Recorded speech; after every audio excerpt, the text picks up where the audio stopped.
ça, chapeau.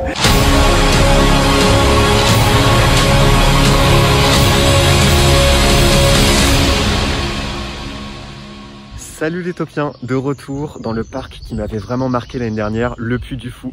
Le Puy du Fou, c'est le parc qui va inaugurer ma saison estivale de visites de parc un peu partout. Cette fois-ci, je vais en profiter pour me concentrer sur des spectacles dont vous m'avez beaucoup parlé sur le premier vlog que j'avais fait sur le parc, notamment le dernier panache, qui a une telle façon de fonctionner d'un point de vue technique qui est vraiment fascinant à regarder d'un point de vue technique. On va aussi se concentrer sur toutes les expériences en intérieur dont je vous avais pas parlé la première fois et on va les revoir aussi, tous les shows que j'avais adorés. J'espère que cette vidéo va vous plaire. C'est parti!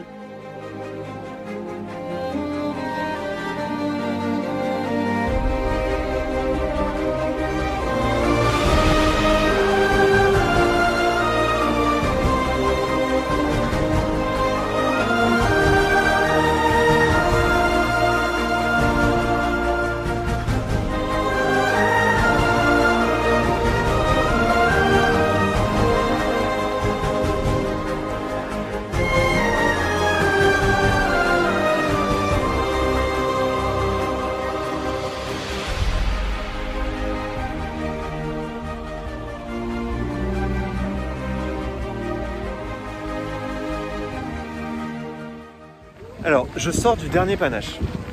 Oui, il y a parmi les plus belles musiques. Oui, il y a parmi les plus beaux décors intérieurs. Il y a sans doute les plus beaux décors. Oui, techniquement, c'est le plus complexe. J'ai rien à dire là-dessus. Hello. Pardon. Le problème, pour moi, c'est l'histoire. C'est le Puy du Fou qui me l'a fait découvrir. Je pense que c'est aussi l'ambition de ce parc, c'est de faire découvrir cette histoire. Ça veut pas dire qu'il faut pas la minimiser, ça veut pas dire qu'elle n'a pas existé. Elle me touche moins. Toute la première partie du spectacle autour de la navigation, c'est ce qui m'intéresse le plus parce que le mystère de la Pérouse, qui est une autre attraction du Puy du Fou, est mon attraction préférée parmi les parcours scéniques. Toute cette partie-là sur la navigation et sous Louis XVI, tout ce qui se passait autour des expéditions, c'est génial. C'est un des spectacles qui fait passer les révolutionnaires pour des sanguinaires. Alors, à un moment donné, ils expliquent, ils disent la révolution, oui, la liberté, oui, mais pas dans le sang. On est d'accord avec ça et la terreur, ça a été terrible. Pourquoi pas raconter cette histoire, il n'y a aucun problème, mais c'est la façon dont elle est racontée qui me pose un peu de problème et j'ai du mal à m'embarquer dedans. C'est la deuxième fois du coup que je vois ce spectacle et il m'a beaucoup plus marqué cette fois-ci que la fois précédente.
Le bal des oiseaux fantômes, pour moi, c'est...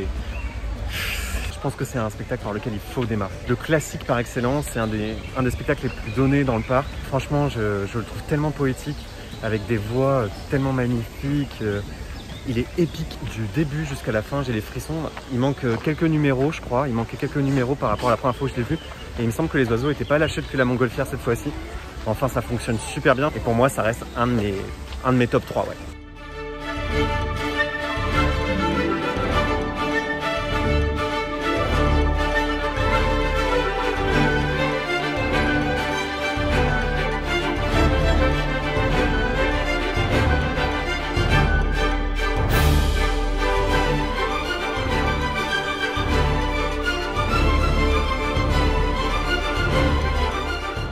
Vous le savez, le Puy du Fou, c'est un parc vraiment à part. Il y a assez peu d'attractions dites traditionnelles et en plus, il y a des espaces thématiques et il y a des zones non thématisées qui sont simplement des lieux où on marche au milieu de la forêt vendéenne. De plus en plus, en fait, les espaces thématiques envahissent le parc et de plus en plus, les transitions sont travaillées. Et ce que j'aime bien, c'est que les espaces thématiques sont situés à différents endroits assez stratégiques.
je vous emmène dans mon attraction préférée au Puy du Fou, le mystère de la Pérouse.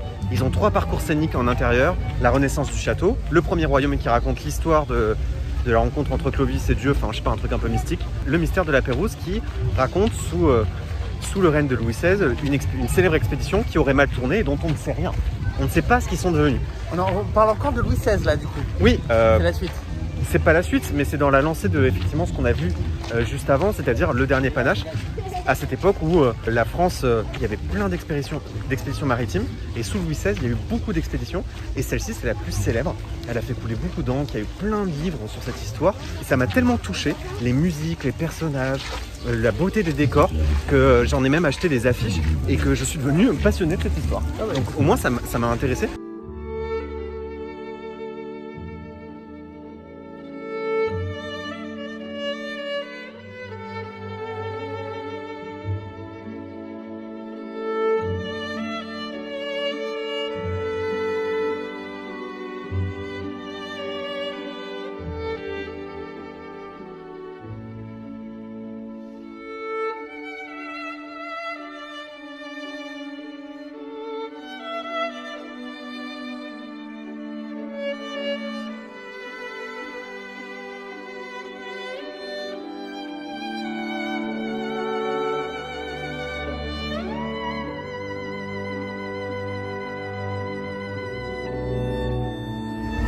C'est trop bien!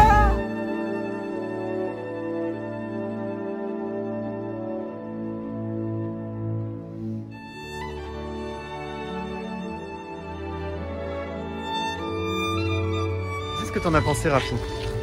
Alors j'avoue, c'était ouf. Je m'attendais à rien, et ben j'ai tout eu. Il y a eu de l'eau, il y a eu des effets, j'étais dans le bateau, ça tanguait et tout, c'était génial. Franchement, c'est trop bien. Donc c'est l'histoire d'un bateau qui a coulé. Et voilà, il y avait des plantes dedans. Entre la musique, les personnages, ce qu'ils ont peut-être vécu, c'est mystérieux mais en même temps c'est beau. Et puis je pense que ça peut créer des vocations aussi chez les enfants, tu vois, qui sont peut-être passionnés de navigation. J'entends encore la musique au loin, il est magnifique. Et ça c'est un des très gros atouts du Puy du Fou qui a su se renouveler en proposant des parcours scéniques, ce qui n'était pas à l'origine leur cœur de métier. Et bah écoutez, les Wakfu de toute façon, moi je dis c'est l'avenir. Très peu d'attentes, toujours plein de surprises, ça marche à tous les coups, continuez à faire les Wakfu.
Donc là on sort du signe du triomphe et du secret de la lance qui sont 2 incontournables à faire. Je pense qu'en extérieur, le secret de la lance est celui qui est le plus ambitieux d'un point de vue technique et d'un point de vue acrobatique aussi. Je trouve que les cascades sont les plus impressionnantes aussi dans ce spectacle. Je reste extrêmement conquis par le signe du triomphe, surtout pour le main theme, enfin le soundtrack principal qui revient à plusieurs reprises et notamment dans le final.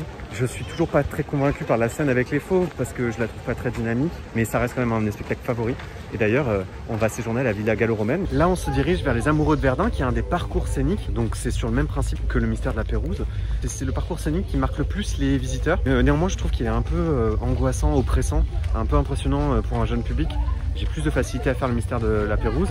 Et puis, je trouve que celui qui est plus ambitieux d'un point de vue technique, c'est vraiment celui qui s'appelle le Premier Royaume. Puis, j'aime beaucoup aussi la renaissance du château, qui est clairement drôle. Donc les Amoureux de Verdun, je conseille vraiment si vous avez le cœur bien accroché parce que c'est extrêmement impressionnant, c'est très immersif et vous vous retrouvez en plein cœur des tranchées, c'est assez déroutant. On part pour les Mousquetaires de Richelieu, mon spectacle préféré au Puy du Fou clairement, après grande réflexion, en tout cas en intérieur c'est sûr, c'est mon préféré. Et même par rapport à l'extérieur aussi, je dirais qu'il a une force et une âme qui est vraiment particulière et j'ai très hâte de le redécouvrir, j'espère même le faire 2 fois. Et je vous montre tout de suite quelques images. C'est parti.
Ce qui est incroyable avec les spectacles du Puy du Fou, et je le remarque là sur les Vikings, puisque c'est un des derniers spectacles en extérieur que j'ai fait au Puy du Fou, c'est que finalement la storyline est toujours la même. On est toujours au Puy du Fou, en Vendée, et on se fait toujours envahir. Alors c'est soit par les Vikings, soit par les Anglais, soit par les Romains, et il y a toujours Jesus qui débarque à un moment donné et qui vient nous libérer finalement. Il y a toujours une présence divine, ou en tout cas une figure symbolique divine qui vient libérer tout le monde. Et c'est incroyable comme cette storyline fonctionne très très bien à tous les coups, et comment ils réutilisent chacun de leur savoir-faire dans chaque spectacle. Donc là, typiquement sur les Vikings, ça va être l'utilisation de l'eau qu'on retrouve un peu dans les Noces de Feu et dans les Mousquetaires de Richelieu. Ensuite, il y a toujours un faucon, il y a toujours finalement des oiseaux qui débarquent dans le spectacle, des animaux. Ils réutilisent tout leur savoir-faire et à chaque fois ils upgradent comme ça leur spectacle. Je trouve ça vraiment très bien. Donc là, on va aller faire la renaissance du château. Je sais que Rafi va adorer ce truc, c'est quasiment couru d'avance parce que c'est tellement kitsch que ça va plaire. Écoutez monsieur, vous m'avez dit tu vas aimer ça, tout ce que tu m'as dit que j'allais aimer, j'en ai pas aimé un seul. Il est 9h30, le mec me hurle dans les oreilles, j'ai plus d'oreille gauche. La renaissance du château, c'est une attraction, un parcours scénique, un peu comme le mystère de la Pérouse, un peu comme le premier royaume. C'est dans un vrai décor pour le coup.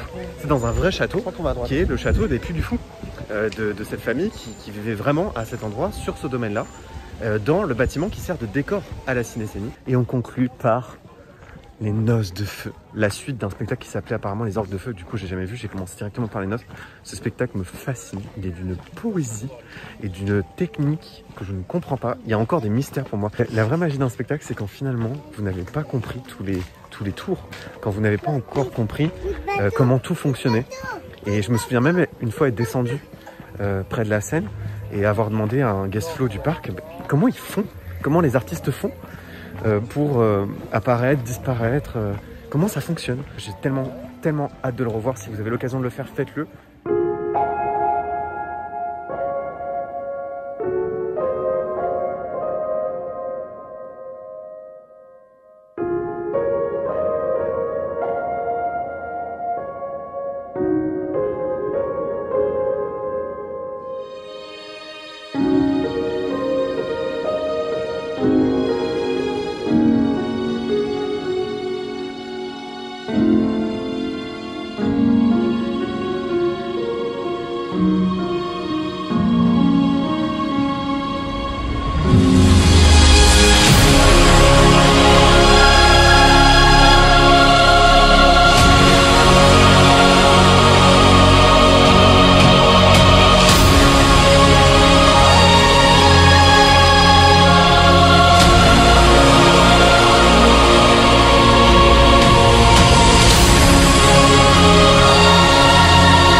Fin de séjour au Puy du Fou.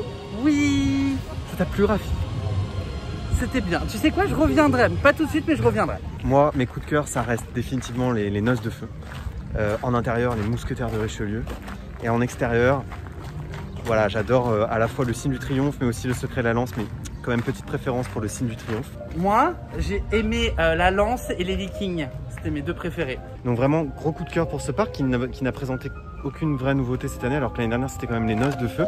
Ça, chapeau. Et je pense que je reviendrai au Puy du Fou le jour où ils reproposeront une grande nouveauté, qui construiront une nouvelle salle.